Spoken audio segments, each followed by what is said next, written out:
4th story. அடுத்தது அதே ஊர்ல தான். அங்க என் சிஸ்டருக்கு பேபி பொறந்திருக்கு. அந்த பேபி வாமிட் பண்ணும். எப்படின்னா ரொம்ப ஃபோர்ஸா படுத்துட்டு வாமிட் பண்ணா அது மூக்குல போயிடும். அப்போ ஒரு நாள் பாப்பாவை தொட்டில போட்டுட்டு இவங்க எல்லா வேலையும் பார்த்துட்டு இருக்காங்க. அப்போ பாப்பா வாமிட் பண்ணிருக்கு. அது மூக்குல போய் பாப்பா திணறிட்டு இருந்திருக்கு போல.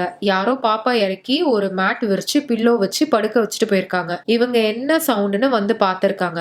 பார்த்தா பாப்பா கீழே இருக்கு. இவங்களுக்கு ஒரே ஆச்சரியம், எப்படின்னே தெரியல இது வரைக்கும். பரவாயில்ல, நல்லது நடந்தா ஓகே. 5th story. அடுத்து என் ஃப்ரெண்டு சொன்னா அவங்க தாத்தா அண்ட் பாட்டியும் ஒரு கிராமம் மாதிரி ஒரு ஊர்ல தான் இருக்காங்க. அவங்க நைட் டைம்ல எங்கேயோ போயிட்டு வந்துட்டு இருந்திருக்காங்க போல.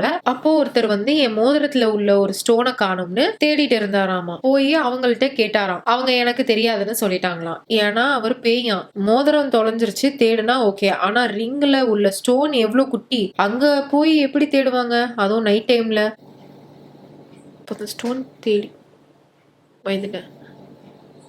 ஸ்டோன் தேடிட்டு இருந்தது பேயா?